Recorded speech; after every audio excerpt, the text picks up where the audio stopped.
이사야 41장 8절부터 20절입니다. 이사야 41장 8절부터 20절 말씀 보겠습니다. 그러나 나의 종 너 이스라엘아, 내가 택한 야곱아, 나의 벗 아브라함의 자손아, 내가 땅 끝에서부터 너를 붙들며 땅 모퉁이에서부터 너를 부르고 내게 이르기를 너는 나의 종이라. 내가 너를 택하고 싫어하여 버리지 아니하였다 하였노라. 두려워하지 말라, 내가 너와 함께함이라. 놀라지 말라, 나는 내 하나님이 됨이라. 내가 너를 굳세게 하리라. 참으로 너를 도와주리라. 참으로 나의 의로운 오른손으로 너를 붙들리라. 보라, 내게 노하던 자들이 수치와 욕을 당할 것이요 너와 다투는 자들이 아무것도 아닌 것 같이 될 것이며 멸망할 것이라. 내가 찾아도 너와 싸우던 자들을 만나지 못할 것이요 너를 치는 자들은 아무것도 아닌 것 같고 허무한 것 같이 되리니, 이는 나 여호와 너의 하나님이 내 오른손을 붙들고 내게 이르기를 두려워하지 말라, 내가 너를 도우리라 할 것임이니라. 버러지 같은 너 야곱아, 너희 이스라엘 사람들아, 두려워하지 말라. 나 여호와가 말하노니 내가 너를 도울 것이라. 내 구속자는 이스라엘의 거룩한 이인이라. 보라, 내가 너를 이가 날카로운 새 타작기로 삼으리니 내가 산들을 쳐서 부스러기를 만들 것이며 작은 산들을 겨같이 만들 것이라. 내가 그들을 까부른즉 바람이 그들을 날리겠고 회오리 바람이 그들을 흩어버릴 것이로되, 너는 여호와로 말미암아 즐거워하겠고 이스라엘의 거룩한 이로 말미암아 자랑하리라. 가련하고 가난한 자가 물을 구하되 물이 없어서 갈증으로 그들의 혀가 마를 때 나 여호와가 그들에게 응답하겠고 나 이스라엘의 하나님이 그들을 버리지 아니할 것이라. 내가 헐벗은 산에 강을 내며 골짜기 가운데 샘이 나게 하며 광야가 못이 되게 하며 마른 땅이 샘 근원이 되게 할 것이며, 내가 광야에 있는 백향목과 시띠나무와 화석류와 들감람나무를 심고 사막에는 잣나무와 소나무와 황양목을 함께 두리니, 무리가 보고 여호와의 손이 지으신 바요 이스라엘의 거룩한 이가 이것을 창조하신 바인 줄 알며 함께 헤아리며 깨달으리라. 아멘. 오늘은 두려워하지 말라, 내가 너와 함께함이라. 두려워하지 말라, 내가 너와 함께함이라 라는 제목으로 하나님 말씀을 보겠습니다. 하나님은 모든 역사의 주관자요 통치자요 처음과 마지막이십니다. 아멘입니까? 아수르를 세우시고 사용하신 분이 하나님이시고요, 바벨론을 세우시고 사용하신 분이 하나님이십니다. 페르시아 왕 고레스를 세워 한순간 바벨론을 사라지게 하신 분도 하나님이십니다. 불가능할 것 같았던 바벨론 포로 생활의 종지부를 한순간 찍으신 분도 하나님이십니다. 모든 역사를 한순간 바꾸실 수 있는 분이 하나님이시고 모든 역사를 한순간 이루실 수 있는 분이 하나님이시라라는 사실입니다. 여러분이 하나님을 날마다 인정하고 이 하나님을 붙들고 날마다 승리하는 여러분이 되시길 바랍니다. 이런 하나님을 알고 인정하고 의지하도록 구별하여 세운 민족이 바로 이스라엘 민족이죠. 바로 우리들입니다. 우리가 설 자리가 바로 이 자리예요.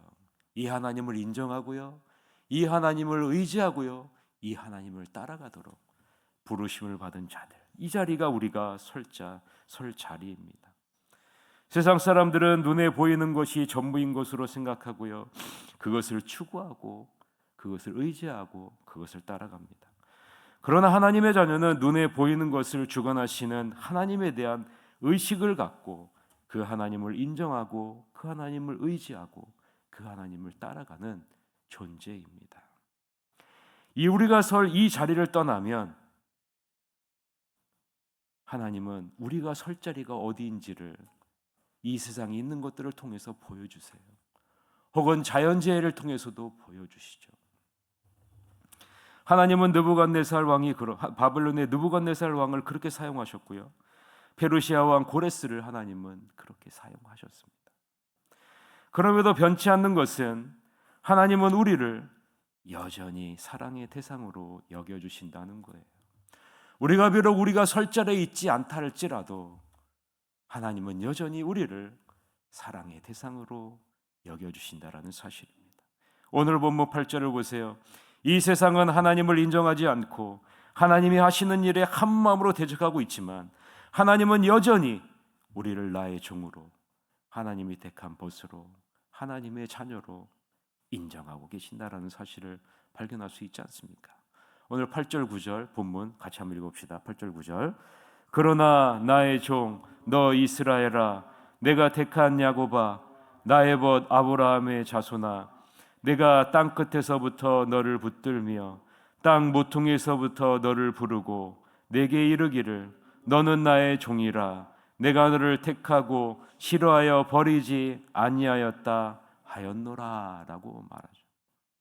하나님이 뭐라고 말씀합니까? 내가 택한 야곱아, 나의 벗 아브라함아, 나의 자손아, 분명하게 부르고 있지 않습니까? 내가 너를 택하고 싫어하여 버리지 아니하였다. 주변에 있는 강한 나라들을 보면 이스라엘 백성은 보잘것없는 존재이죠. 나라도 없고요, 이제 노예 신분으로 포로 생활을 하는 자들이기 때문입니다. 주변 국가들의 연합 세력이 하나님이 들어 쓰시는 고레성을 대적할 수 있죠. 그러나 하나님의 자녀된 너희는 두려워하지 말라라고 말씀하고 있는 겁니다. 하나님은 자신이 계획하신 것을 반드시 이루시는 분이시기 때문입니다. 역사의 주관자이고요, 통치자이시고 우리와 함께 거하시는 분이 바로 하나님이시죠. 하나님이 직접 우리를 굳게 하시고 하나님이 친히 우리를 도와주시기 때문에 그런 거예요. 하나님의 의로운 오른손으로 우리를 붙들어 주실 것이기 때문에 주변 상황에 의해 두려워하지 말라는 거예요. 우리는 무엇을 바라보라는 거예요? 우리를 굳세게 하시고 우리를 도와주시고 우리를 붙들고 계시는 하나님, 우리를 여전히 사랑의 대상으로 인정해 주시는 그 하나님을 바라보고 나아가라라고 말하고 있는 거죠. 그래서 이사야 41장 10절에 뭐라고 말합니까? 두려워하지 말라, 내가 너와 함께함이라. 놀라지 말라, 나는 내 하나님이 됨이라. 내가 너를 굳세게 하리라. 참으로 너를 도와주리라. 참으로 나의 의로운 오른손으로 너를 붙들리라 라고 말씀하고 있는 겁니다. 하나님의 자녀는 그 안에 두려움이 있으면 안 된다는 겁니다. 다른 신들과는 달리 이스라엘의 하나님은 자기 백성을 친히 지키시고 도우시고 붙드시는 분이시기 때문이죠. 그 내용이 11절에서부터 14절에 나오는데요, 같이 한번 읽읍시다. 보라, 내게 노하던 자들이 수치와 욕을 당할 것이요, 너와 다투는 자들이 아무것도 아닌 것 같이 될 것이며 멸망할 것이라. 내가 찾아도 너와 싸우던 자들을 만나지 못할 것이요, 너를 치는 자들은 아무것도 아닌 것 같고 허무한 것 같이 되리니 이는 나 여호와 너의 하나님이 내 오른손을 붙들고 내게 이르기를 두려워하지 말라, 내가 너를 도우리라 할 것임이니라. 버러지 같은 너 야곱아, 너희 이스라엘 사람들아, 나 여호와가 말하노니 내가 너를 도울 것이라. 내 구속자는 이스라엘의 거룩한 이인이라 라고 말씀하죠. 하나님의 자녀의 가치는요, 우리 자신에게 있지 않습니다. 이 세상에도 있지도 않아요. 하나님의 자녀의 가치는요, 하나님에게 있습니다. 하나님이 그것을 선포하고 있는 거예요. 너희의 가치는 나에게 있단다. 하나님의 자녀가 하나님을 떠나면 우리의 가치는 14절에 나오는 것과 같이 버러지 같은 존재가 될 수밖에 없습니다. 버러지 같은 존재. 여러분, 버러지와 같다라는 것이 무슨 말입니까? 무기력하다라는 말이에요. 연약한 존재가 될 수밖에 없다는 겁니다. 하나님을 바라고 하나님과 동행하고 하나님을 온전히 의지하고 바라고 하나님을 따라갈 때 우리는요, 강하고 담대하게 나아갈 수 있어요. 그러나 이 하나님을 인정하지 않을 때, 이 하나님을 따르지 않을 때 우리는 버러지와 같은 존재가 됩니다. 무기력하고요, 연약한 존재가 되고요, 비천한 신분으로 전락하게 되는 거죠. 나라를 잃고 노예 신분으로 포로 생활을 하고 있는 이스라엘 백성들이 바로 이러한 버러지 같은 존재 아니겠습니까? 하나님을 인정하지 않고 하나님을 의지하지 않고 이 세상과 별반 다름없는 존재로 전락하게 된 거죠. 아니요. 이 세상 사람들보다 더 못한 존재가 되어지는 것이죠.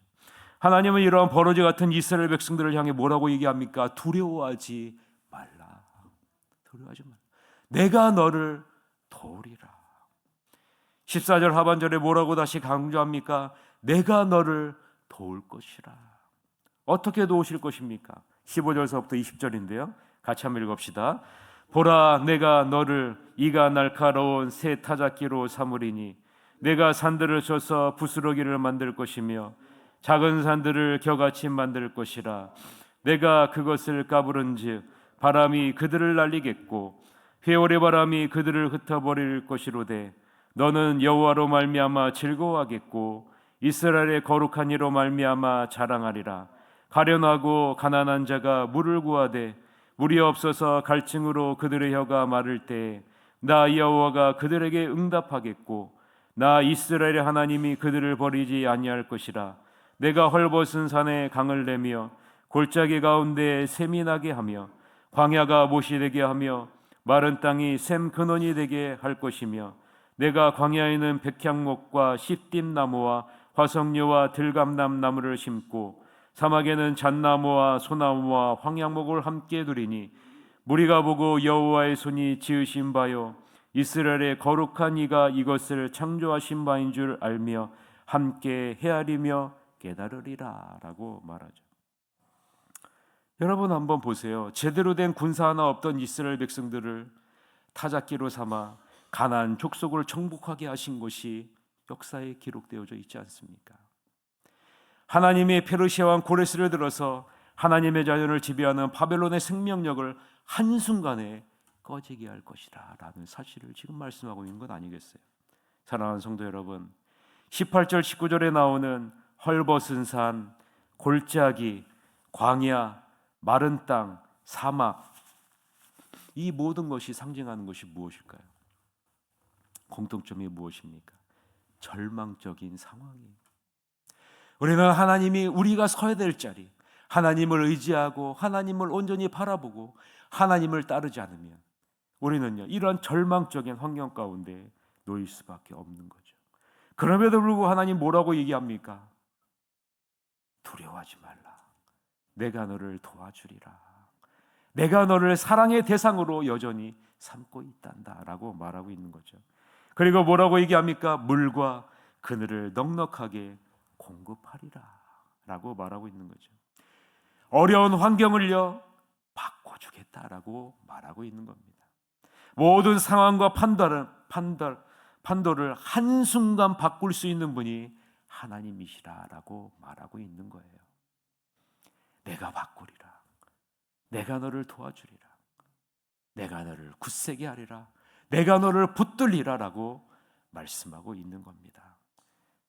아무쪼록 우리는 여호와의 손이 지으신 바요 이스라엘의 거룩한 이가 창조하신 존재임을 잊지 마시고 이 하나님이 우리와 함께 하시고 우리를 굳게 하시고 우리를 도와주시고 그의 의로운 오른손으로 지금도 붙들고 계신다는 사실, 우리의 모든 상황과 판도를 한순간 바꾸실 수 있는 분이 주님이시라는 사실을 붙들고 오늘 하루도 승리하는 하루 되시기를 주님의 이름으로 간절히 축원합니다. 우리 이 시간 통성으로 1분 동안 기도합시다. 헐벗은 산에 강을 넣으셔서 상황과 판단을 바꾸시고 끝내 내게 맡기신 일을 이루어 가실 여호와 하나님만 신뢰하게 하여 주시옵소서라고 다 같이 통성으로 기도하셔 가도록 하겠습니다. 기도하셨습니다.